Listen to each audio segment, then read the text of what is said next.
If you're watching this video on the Nest YouTube channel, there's more information and useful links in the description below.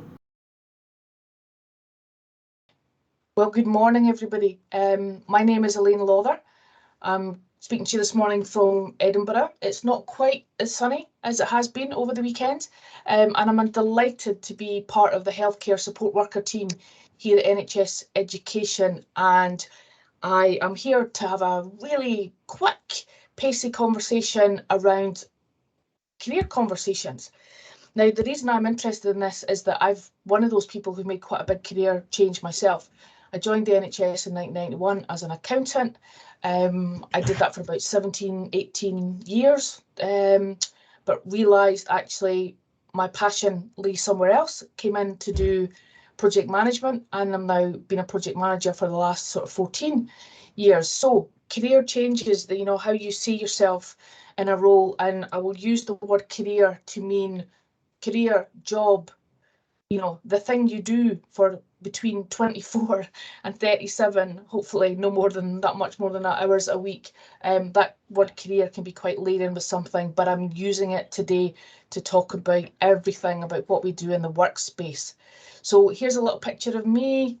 This is myself, my lovely husband, and my wonderful daughter, Grace, who's in there in the middle, and this was us at the Euros a couple of years ago. So this is me. So this morning, we're going to have a bit of a whistle-stop tour about career conversations, and I want to be able to leave you with some practical tools that you can use afterwards.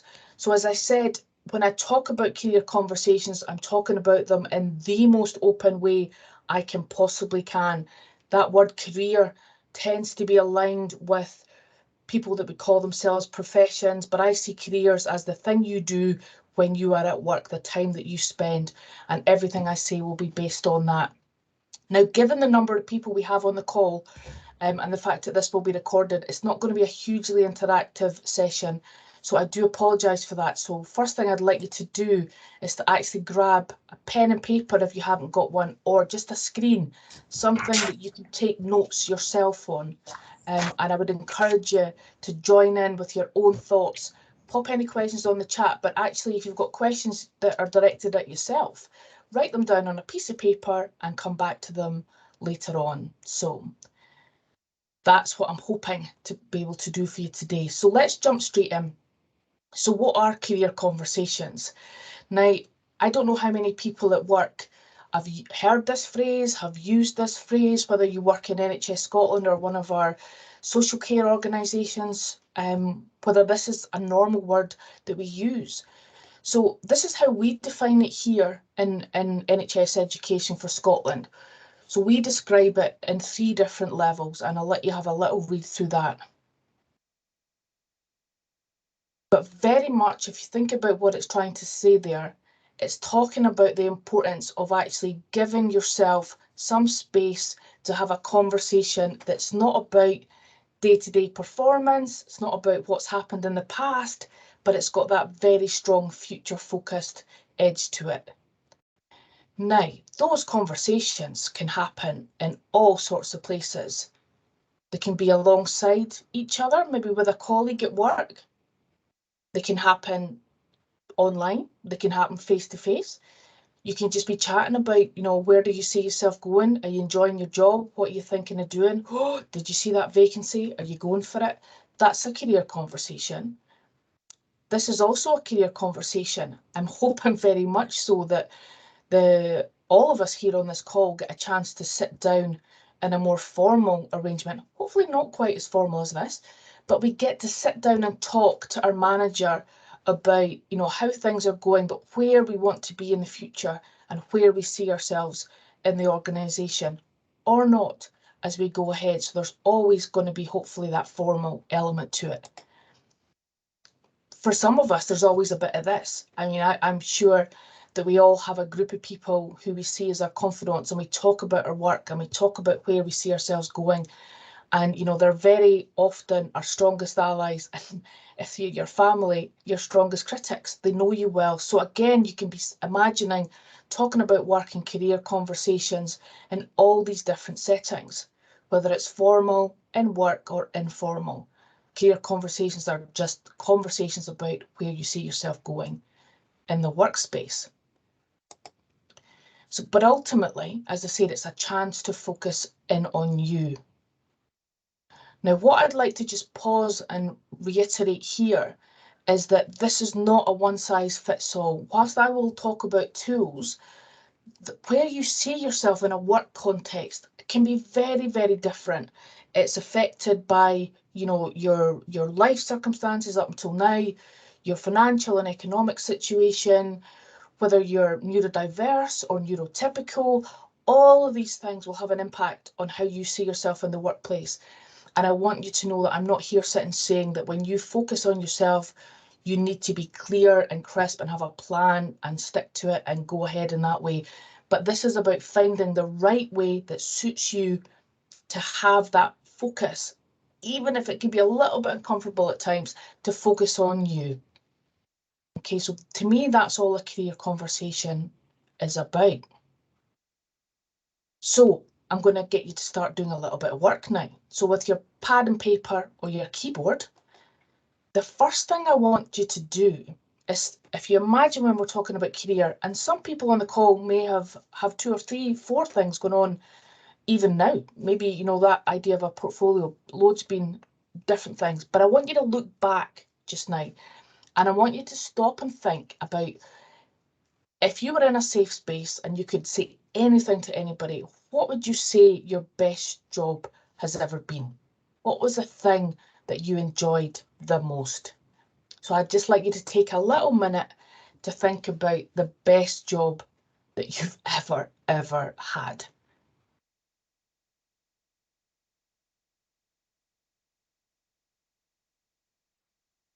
Now, that may be the job you're doing now. It might be the one you did before. It might be a job you did when you were 15.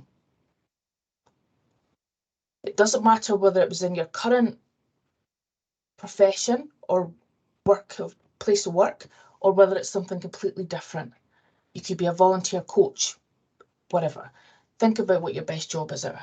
Now, underneath that, I'm hoping you'll have written something down or typed something up. Underneath that, what makes it the best? What is it about that particular job that you think made it jump in to your head? So this is you starting to have a career conversation with yourself. This is you starting to think, what do I think about work? What do I think about me in work? What makes me tick? What I enjoy doing? Okay, so I'm hoping you've had a chance to have a wee look at that. So again, unless you've been incredibly lucky, I want you to think about that same role that you were describing. And was there anything you didn't like?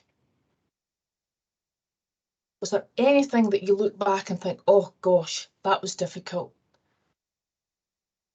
It could be somebody you worked with. It could have been your manager, because we all know that managers can be tricky, including myself. I'm a manager. I'm sure I'm tricky to lots of other people.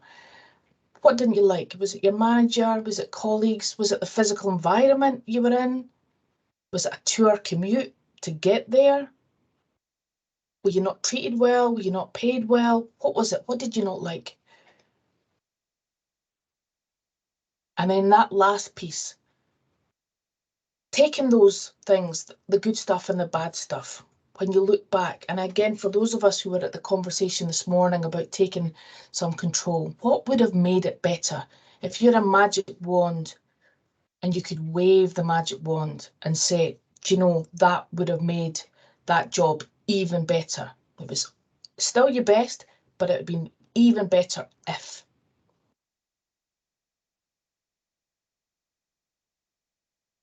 So I'm sure what you'll start to see, hopefully, on your piece of paper or on your screen, you're starting to have that clear conversation with yourself. And you're sitting thinking, right, okay, where's this going? You know, what is this making me think? So you're starting to imagine what matters to you in the workplace. So for me, if I use the example, the best job I've ever had is the one I've got just now. I really love doing what I'm doing. I would make it better by being able to work probably 5 or 6 hours fewer, but let's be honest, still get paid the same amount of money and still be able to get through the same amount of work. So again, I'm starting to pose these challenges to myself and sit and think, well, you know, what can and can't I do in that space? I found my best job. There's actually not much I don't like about it, but I'd love to be able to work 5 hours less than I do at the moment. So I'm starting to have that career conversation with myself. So I'm going to pause for all of you to just allow your thinking to focus back in on yourself and start seeing anything that you've written down or you've typed up about your career.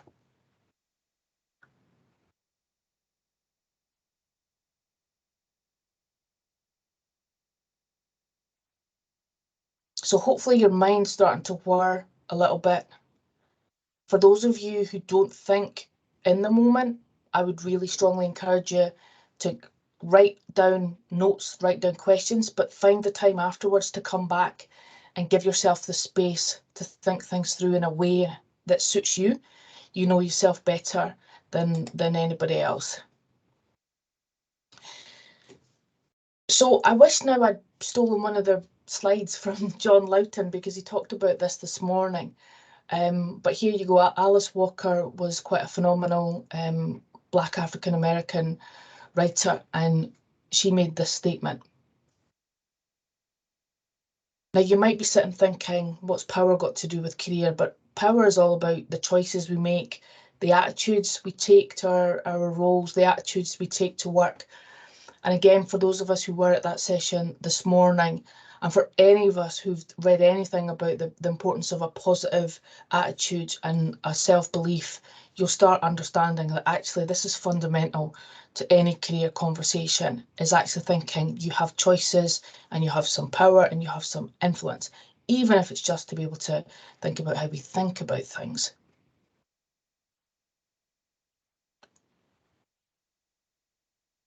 Now, again, one of the things I'd like to share with you here, so probably the vast majority of us on this call have had at least maybe a year, if not longer, of a career. So our past in the workspace could be, for example, for me, it's 31 years. I joined the NHS in 1991. Or it could just be, you know, less than a year. But if we can understand, we can see where we were born and we've got all these options that were open to us, but we took a particular life path. And we took that path for some reasons that we could control and some that we couldn't. But if you follow that red line across, it takes us to where you are now. That little bit on today, your life today. But actually, looking forward, there's as many choices in front of us as there were behind. We tend not to see the paths that we didn't take. We see the strong red line that we took, and we imagine that there's a continuation of that. But as I said at the start, my interest in career conversations is that I thought I had a red line. I thought my red line was moving up to be a senior finance manager somewhere in the public sector. And then I suddenly realised, you know, actually, I like people more than I like numbers, and I love numbers. So if I like people more than I like numbers, I must really like people. And that made me stop and think, well, what choices have I got? So again, I'd like you to sit and think for a minute and thought, when you imagine your future, when you imagine yourself in work, what do you imagine? Do you imagine 1 line, 2 lines, 20 lines? Are you allowing yourself to believe that, you know, that old cliche that the future hasn't been invented yet? And I'm not imagining that we're all going to suddenly want to become astronauts, or, you know, I'm not going to become a psychologist. I'm not going to be able to go and do some things, but the choices that are open to me are probably much bigger than I imagine they are. So again, slowing yourself down enough to sit and think, well, what is in the future and what could be there? So my offer to all of us, and I include myself in this, my offer to all of us here is that it's really easy with hindsight to see how we got here. It's much more challenging to look ahead and see what our options are. And you'll see in this picture, all of these lines are red. There is no right or wrong path. They're all red. They're all options that you could take. So again, let's get you doing some work. So hopefully you've got your piece of paper. You've got this idea of what you like to do, what makes you tick, whatever you want to call it, what you love about a workplace, and maybe what you don't love quite so much about a workplace. So Victoria's asked about fear there. And I guess that's where we're going to move on, and we'll sit and say, I'm a risk-averse person. I don't take big leaps of faith. So we'll definitely pick up on that, Victoria, and I'll build that in as we progress. So this is where I think that risk appetite really does come in. So we've had a little bit of time of looking back, and now we're going to start looking forward. So I'm imagining you came onto the session because whether either briefly or maybe more deeply, you've thought about what could come next. You've thought about maybe moving to a new role or a new job. So my first question for you is, again, pad of paper out or type it up. What would you like to be different? What is it that brought you to the session today? What is it that's making you sit and think, actually, do you know what? I think I need to do something a little bit different. Is it the location of where you are? Is it your salary? Is it your team? What is it? So you were imagining your ideal job, and now I want you to sit and focus on where you are now. You don't need to share it with anybody, but be really, really honest with yourself. What do you want to be different? And also, picking up on the point about risk, what do you not want to lose? Or what mustn't you lose? You know, there's not one of us on this call will not have some issues around financial stability. You know, all of that kind of stuff is really critical. But you need to bring that to a surface and sit and say, right, well, what can I change and what do I must not change? So start thinking about the looking forward. So I'll give you a wee minute just to scribble anything down and let that bubble up. And again, if this is too much, just write the question down and please find some quiet space in a time that suits you and come back and work through these questions on your own.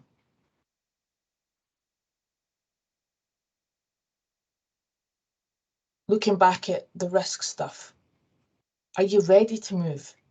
And it's okay to say you're not. It's okay to start thinking about what might come in the future. But I'm not one for sitting saying, well, if you're not ready to move, don't think about it.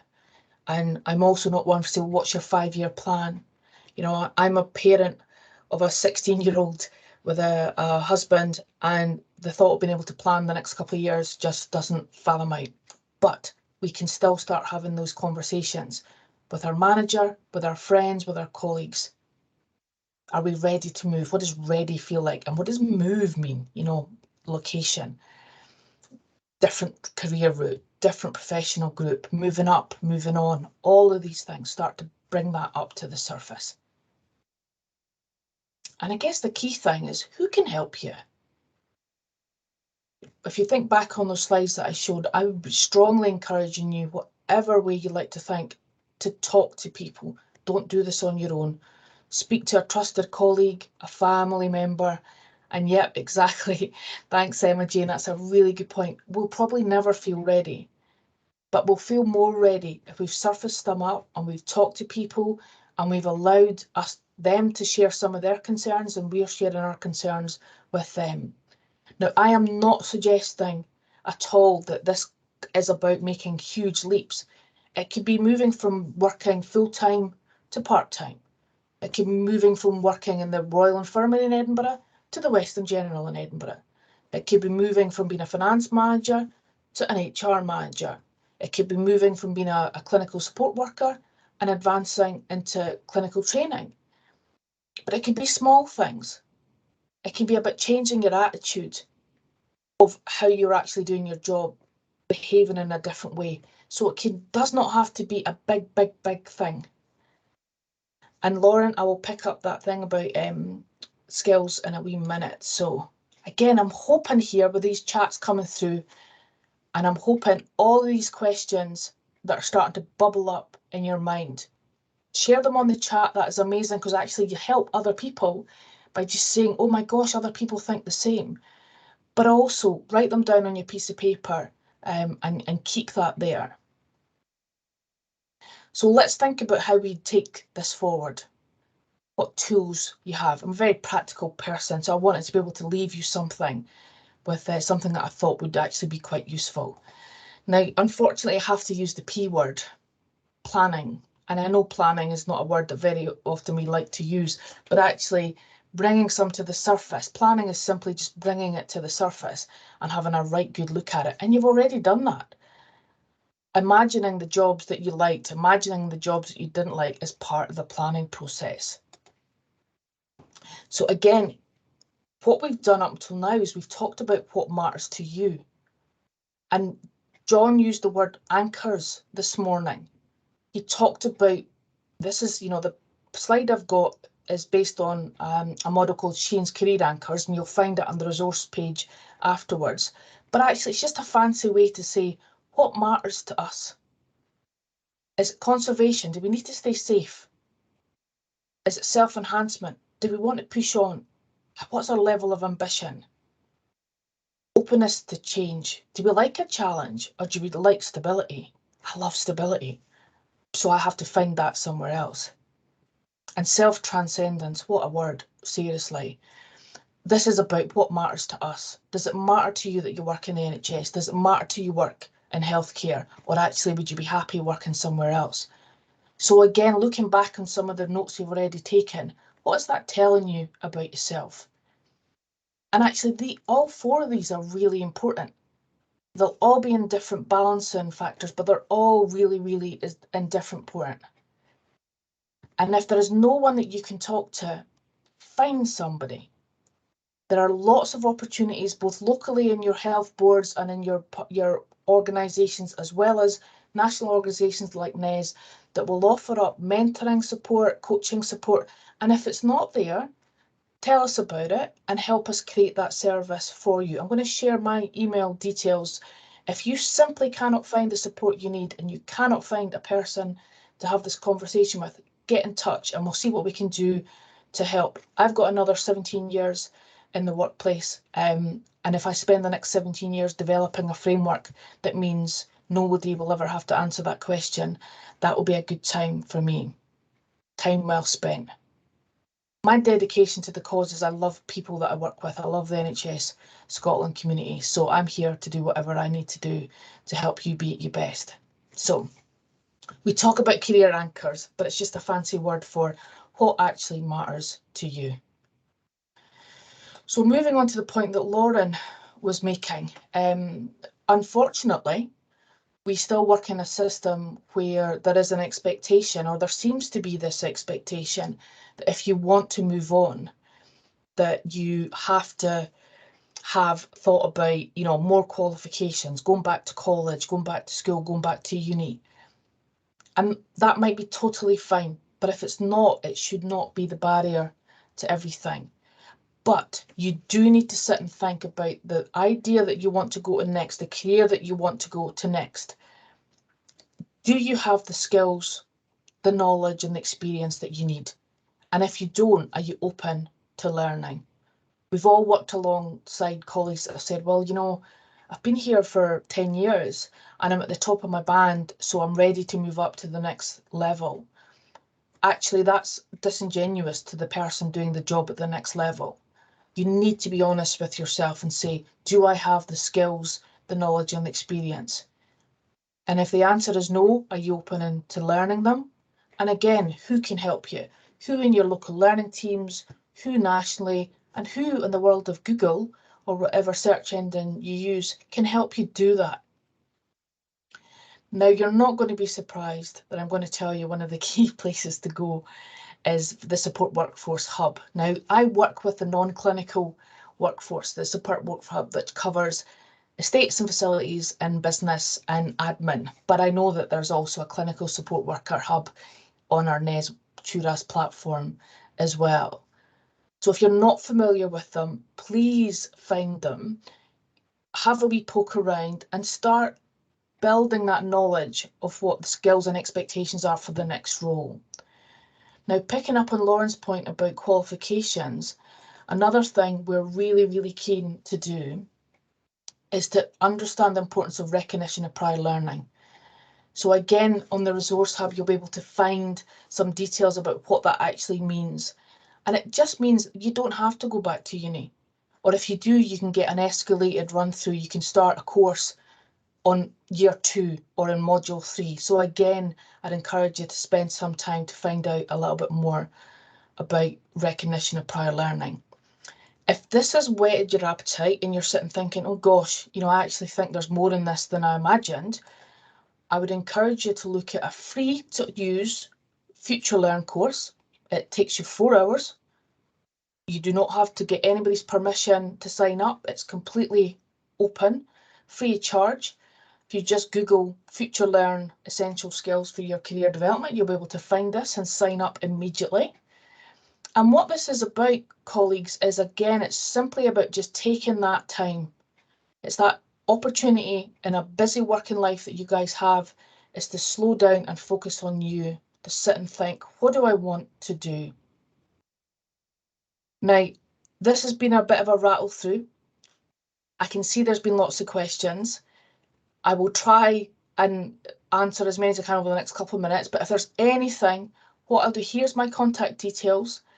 Please get in touch with me if anything you disagree or you thought, yep, that's me, I need to know a bit more. Please get in touch. And, based on what John was saying, let's just stay happy. Our attitude to where we are just now is incredibly important.